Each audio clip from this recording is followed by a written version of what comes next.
Howdy there, folks. This is Geist bringing you another Destiny exotic weapon review. Now, this one's about the Heir Apparent, as you can tell.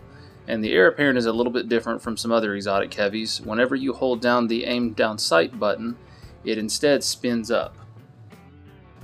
While spinning, this weapon grants you a bubble or dome-like shield all around you that protects you from incoming fire, similar to kind of what a Colossus uses.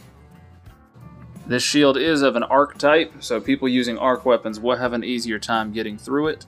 However, with the catalyst, it doubles the strength of the shield, and even when people are using arc weapons, they're really going to have a tough time getting it down. For the most part, you really only have to watch out for burst supers and then other heavy, which you shouldn't have to worry about since you've already claimed the heavy. The smartest thing that you can do whenever you're fighting someone using this weapon is to try to bait out their ammo.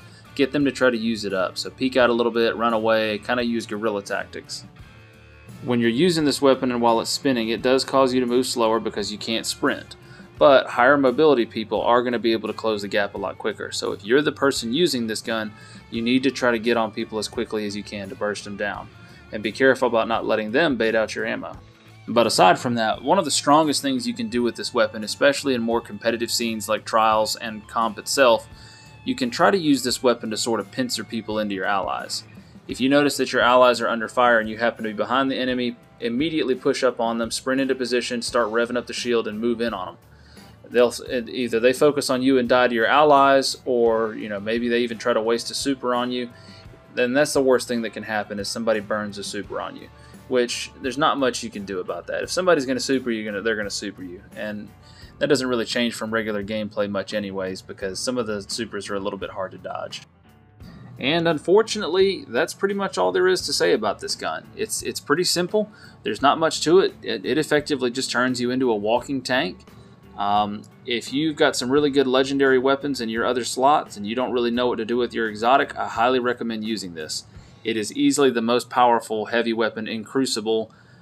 Just in the terms of it basically gives you a free super whenever you pick up heavy ammo, because using this gun is like being in a super. No, it doesn't have the killing power of something like a Wardcliffe coil, but you're also not in danger of blowing yourself up in the process of trying to use it, and you're not an easy target because you're a walking tank. And one last thing I want to say before I go, guys, this is going to be a little bit different this weekend.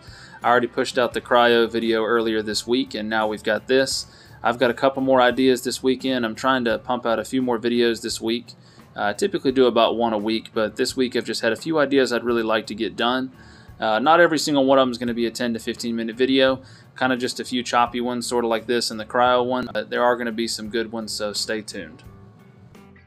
So folks, I look forward to seeing you the rest of the weekend. I hope you check out all the new content I'm going to be putting out. Thanks for watching, and as always, I hope you have a wonderful evening.